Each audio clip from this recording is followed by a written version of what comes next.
የዘመን አቆጣጠር ለምን ሊለያይ ይችላል? የኢትዮጵያ የዘመን አቆጣጠር አለ፣ የአውሮፓውያን የዘመን አቆጣጠር አለ፣ የሂጅራ ወይም የአረቦች የዘመን አቆጣጠር አለ። እኛ ዛሬ 2018 ዓመተ ምህረት ላይ ነን ስንል ሌላው ዓለም 2025 ዓመተ ምህረት ይላል። ይህ የ7 ዓመት ከ8 ወርና የ15 ቀን ልዩነት ከየት መጣ? ይህ ተንሥኡ ሚዲያ ነው። ሰዎች በሕይወት ለምን ይወድቃሉ? የውድቀቶቻችን መንስኤዎችና መፍትሄዎቻቸው ይተነተናሉ። ተንሥኡ ሚዲያ። ሰላም ተመልካቾቻችን፣ ዛሬ የምንመለከተው ጉዳይ የጊዜን መዋቅርና የሰው ልጅ ዘመንን ሲቆጥር የሰራቸውን ስህተቶችና የኢትዮጵያን ድንቅ የዘመን አቆጣጠር ጥበቦች ይሆናል። የዘመን አቆጣጠር ለምን ሊለያይ ይቻለ? የኢትዮጵያ የዘመን አቆጣጠር አለ፣ የአውሮፓውያን የዘመን አቆጣጠር አለ፣ የሂጅራ ወይም የአረቦች የዘመን አቆጣጠር አለ። ለምን ሊለያይ ይቻለ?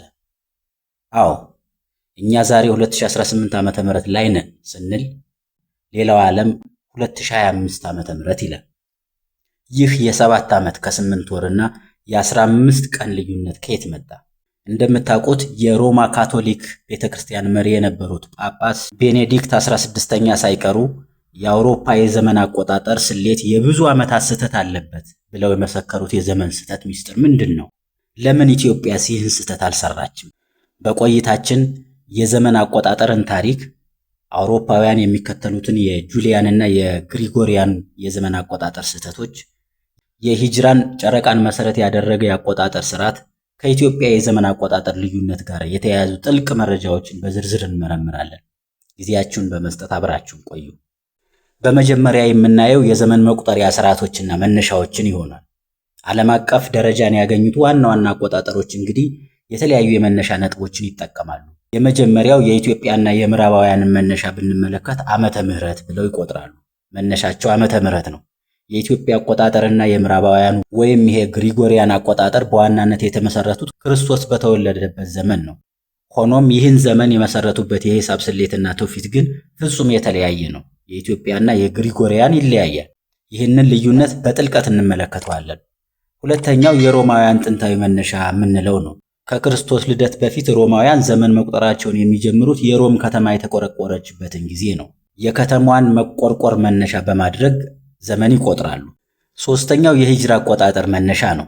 እስላማዊ አቆጣጠርና በአብዛኛው አረቦች የሚከተሉት አቆጣጠር ነቢዩ መሐመድና ተከታዮቻቸው ከመካ ወደ መዲና ያደረጉትን ስደት ወይም ሂጅራ መነሻ በማድረግ ነው። ይህ እንግዲህ የሚጀምረው በ622 ዓመተ ምህረት በግሪጎሪያን አቆጣጠር የተከሰተ ነው ማለት ነው።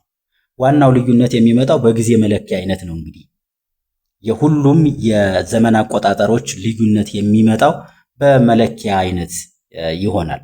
ኢትዮጵያና የግሪጎሪያን አቆጣጠር ለምሳሌ ፀሐያዊ ሲሆን የሂጅራ ደግሞ ጨረቃዊ ነው። ጨረቃን መሰረት በማድረግና ፀሐይን መሰረት በማድረግ የሚቆጥሩ አሉ ማለት ነው። ፀሐያዊ ወይም ሶላር የሚባለው የዓመቱ ርዝመት 365.25 ቀናት ገደማ አለው። በፀሐይ የሚቆጥሩት ማለት ነው 365.25 ቀናት ገደማ አለው።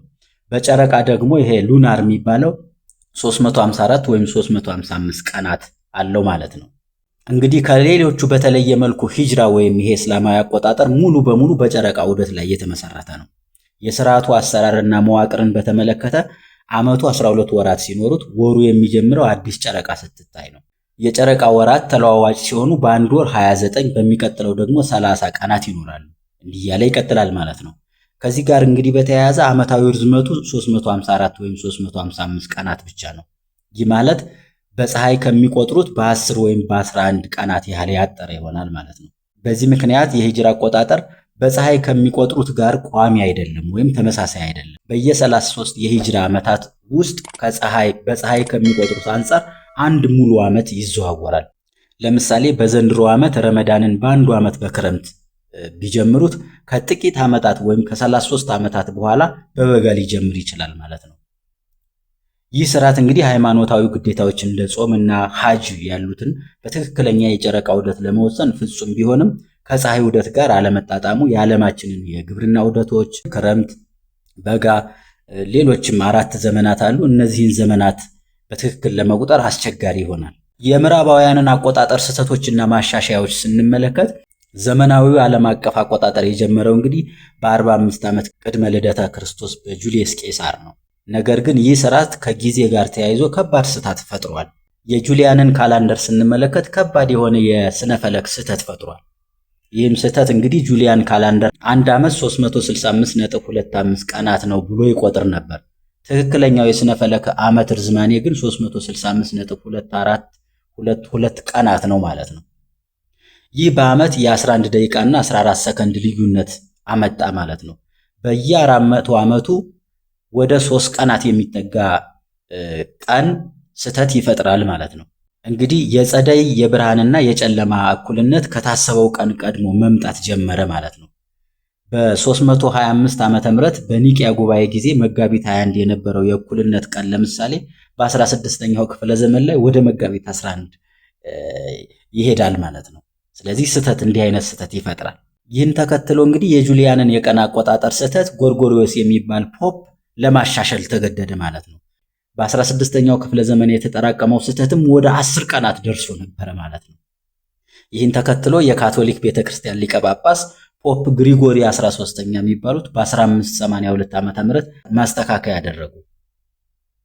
የ10 ቀናት ስህተትን ለማካካስም ጥቅምት 4 ቀን 1582 ወዲያውኑ ጥቅምት 15 ቀን 1582 ዓመተ ምህረት ነው ተብሎ ተተከለ ማለት ነው። ኢትዮጵያ በወቅቱ ይህንን ማሻሻያ አልተቀበለችው። ምክንያቱም የራሷ የዘመን ስሌት ስርዓት ነበራት።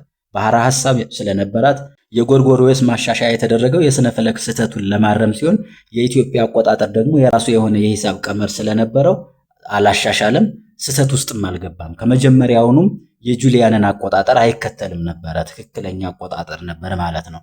ከዚህ በተጓዳኝ ግን የኢትዮጵያን አቆጣጠር የሚቃወሙ በርካታ ሰዎች አሉ፣ በሀገር ውስጥም በውጭ ሀገር።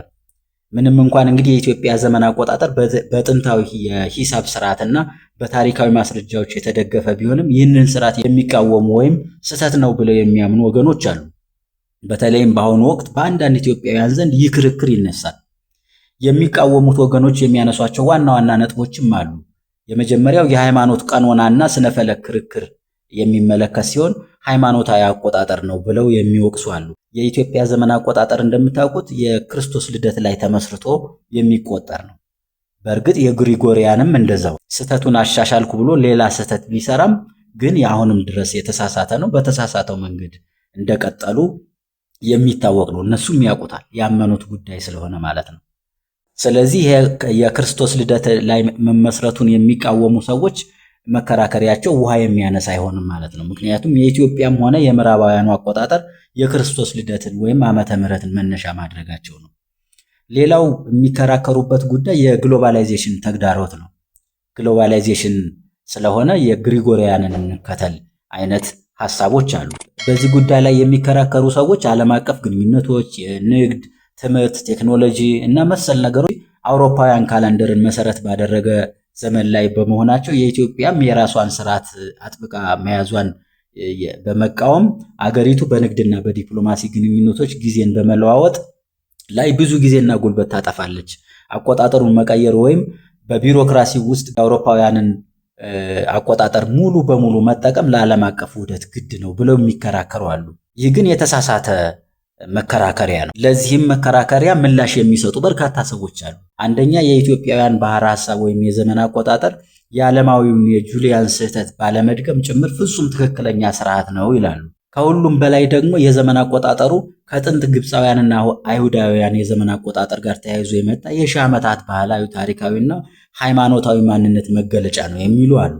ስለዚህ የዘመን አቆጣጠሩን መቀየር ማለት የሀገርን ጥበብ፣ ታሪክና ማንነትን መካድ ነው የሚሉ መከራከሪያዎች የሚያነሱ አሉ። የኢትዮጵያን የዘመን አቆጣጠር የቀመን ትክክለኝነት እንመልከት እስቲ።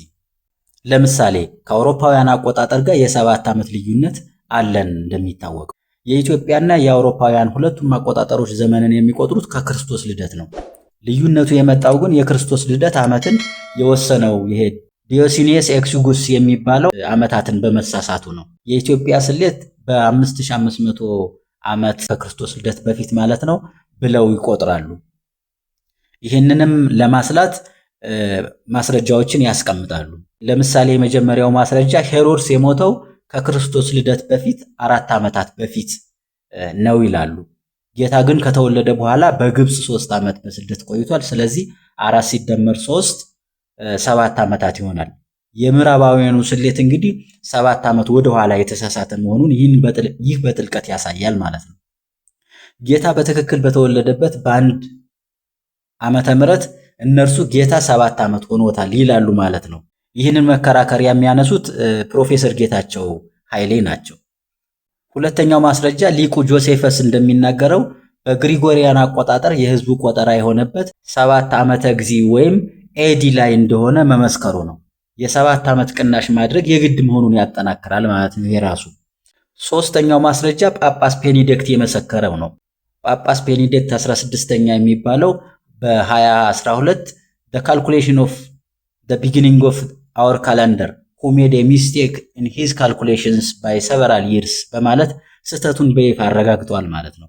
ስለዚህ የጁሊያን አቆጣጠርና በኋላ ለማስተካከል ጎርጎርዮስ የሄደበት ርቀት የተሳሳተ መሆኑን ራሳቸው አምነዋል ማለት ነው።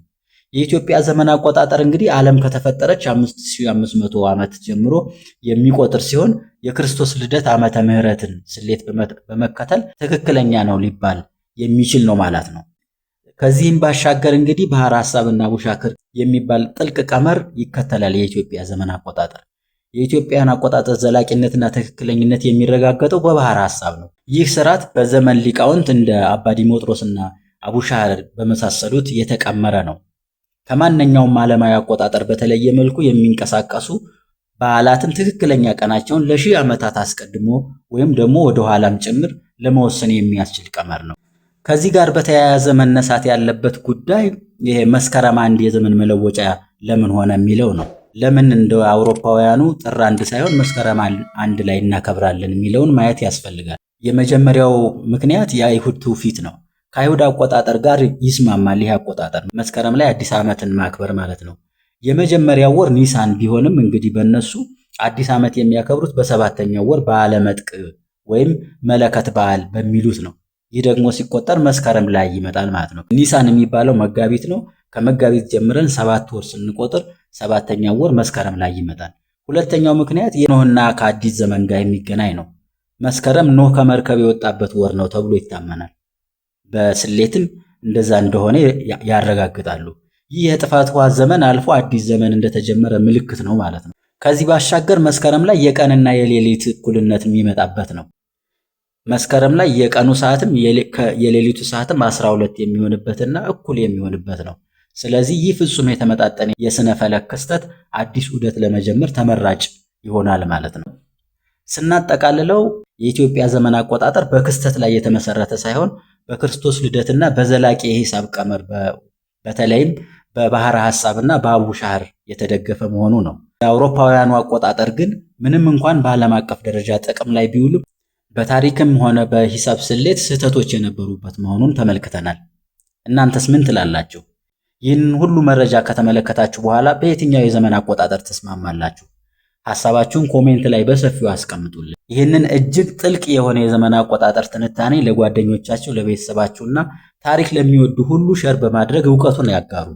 ቻናላችን ሰብስክራይብ በማድረግና የደወል ምልክቷን በመጫን በየጊዜው የምንለቃቸው እንዲህ አይነት ጥልቅ ትንታኔዎች ቀድሞ እንዲደርሳችሁ አድርጉ። በሌላ ቪዲዮ እስክንገናኝ ድረስ መልካም ጊዜ